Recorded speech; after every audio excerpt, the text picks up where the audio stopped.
आज मैले मृगौला दान गरेको 89 दिन भयो, 2 महिना 29 दिन। सो आज चाहिँ म ड्युटी जोइन गर्दैछु।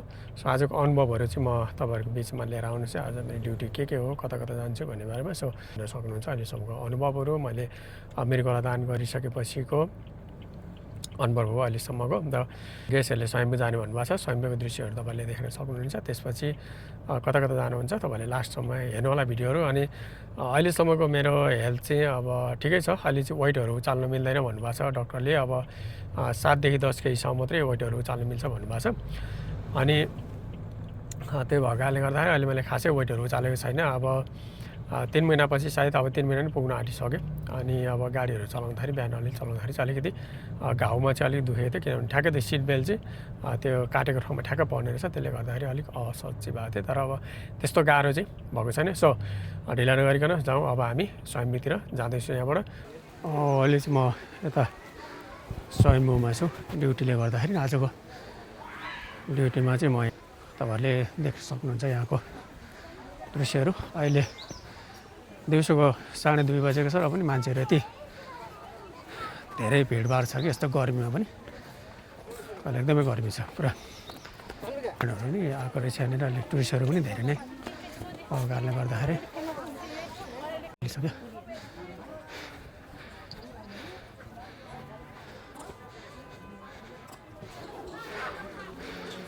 मेरो चलिरहेको छ है।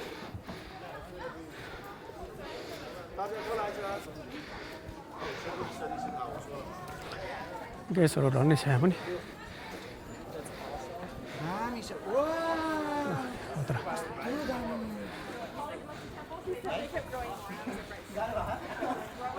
भाइरल मान्छे जस्तो लाग्यो, यस्तो भयो भइहाल्यो। यो तपाईँ देख्नुभएको यो अग्लो यस्तो भयो।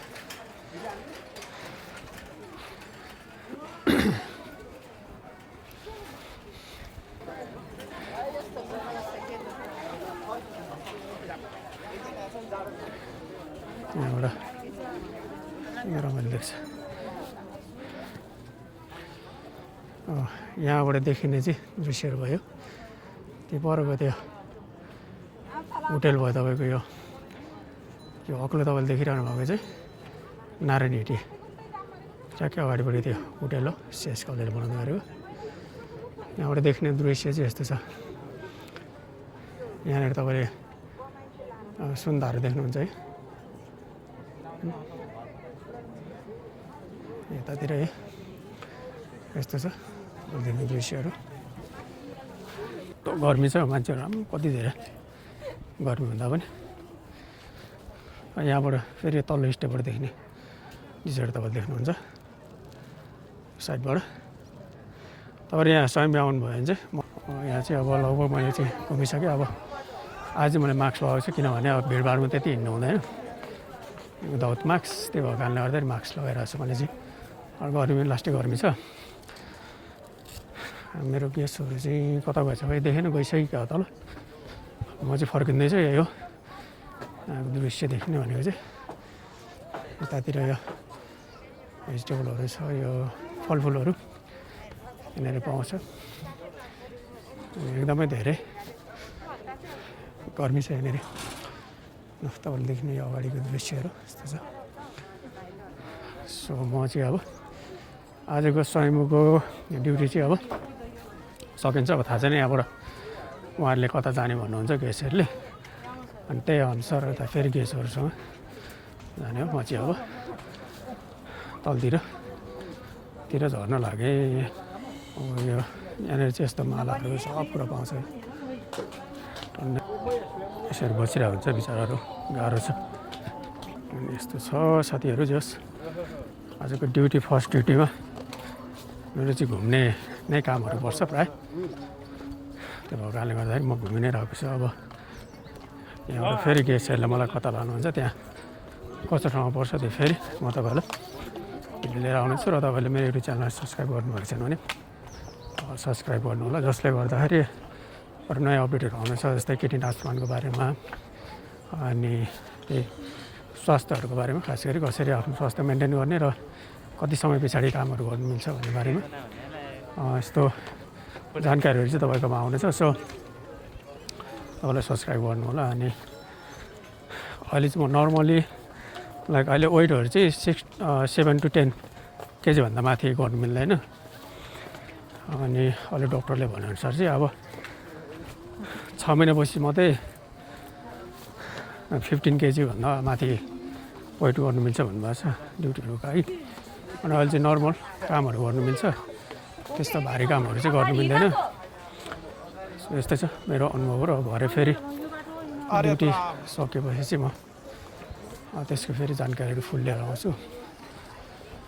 सो अहिले चाहिँ म फाइनली तल झरिसकेको छु। मेरो गेस्टहरू चाहिँ मैले भेटिनँ। हाम्रो गेस्टहरू चाहिँ सायद उहाँहरू अर्कैतिर जानुभयो कि जस्तो लाग्यो। म अर्को ठाउँमा चाहिँ फेरि तपाईँलाई जानकारी लिएर आउनेछु। बाई बाई साथीहरू। अनुभव चाहिँ तपाईँलाई सेयर गर्नुपर्दाखेरि दिनभरि चाहिँ हामी स्वयम्भू गयौँ। स्वयम्भूदेखि हामी ठमेलतिर गयौँ। त्यो भएकाले गर्दाखेरि थकाइ चाहिँ एकदमै धेरै थकाइ लागेको छ र अलिकति अब घाउहरू पनि दुखिरहेको छ। अब त्यस्तो साह्रो होइन, जस्ट नर्मल अहिले, किनभने फर्स्ट दिन भएकोले गर्दाखेरि अब यसै पनि अब रेस्ट गरिरहेको मान्छे जानु पर्दाखेरि अब ड्युटी गर्दाखेरि अलिकति त फरक परिहाल्छ पहिलाको अहिलेमा। अब बिस्तारो जति बानी गर्दै गयो त्यति छिटो तपाईँको रिकभरी हुने हो। सो अहिले वेट उचाल्नु मिलेन, तर अरू नर्मली कामहरू गर्नु मिल्छ। सो मलाई चाहिँ अब राम्रै भएको छ। अलिअलि थकाइ लागेको छ, अलिअलि दुखेको छ, त्यो नर्मल कुरा हो, त्यो कुनै ठुलो इस्यु छैन। सो मजाले काम गर्न सकिने रहेछ। 3 महिनाबाट चाहिँ वेट उचाल्नु नपरे पनि उचाल्नु चाहिँ परेन। र तपाईँहरूले मेरो युट्युब च्यानललाई सब्सक्राइब गर्नुभएको छैन भने प्लिज सब्सक्राइब गरिदिनु होला, जसले गर्दा र त्यो अनि नोटिफिकेसन पनि अन गर्नु होला। अनि तपाईँहरूमा चाहिँ भिडियोहरू आउँछ। र अर्को भिडियो मैले अर्को लङ भिडियोमा चाहिँ मैले तपाईँहरूलाई यो मृगौला बिग्रिनुभन्दा पहिलाको सिम्टमहरू के हुन्छ त्यो भिडियो बनाउँछु। तपाईँले त्यो भिडियो चाहिँ ध्यान दिएर सुनिदिनु होला, किनभने तपाईँले त्यो मृगौला बचाउनुको लागि मैले गरेको हरेक अनुभवहरू चाहिँ म यो युट्युब च्यानलमा तपाईँहरूको बिचमा चाहिँ सेयर गर्दै जानेछु। आउने दिन म मेरो प्रायः ड्युटीहरू चाहिँ अब बाहिरतिर घुम्ने नै हुन्छ प्रायः जसो। अब त्यो भएको कारणले गर्दै म ड्युटीहरू के गर्छु भन्ने कुरा तपाईँहरूले बिस्तारै थाहा पाउनुहुन्छ। अनि कस्तो कस्तो कामहरू गर्न सकिन्छ, कस्तो कस्तो गर्नु सकिँदैन भन्ने बारेमा त्यो सबै जानकारीहरू म तपाईँहरूमा लिएर आउनेछु। र अहिले फेरि हामी छुट्टै छौँ। By by. फेरि अर्को भिडियोमा भेट्नेछौँ।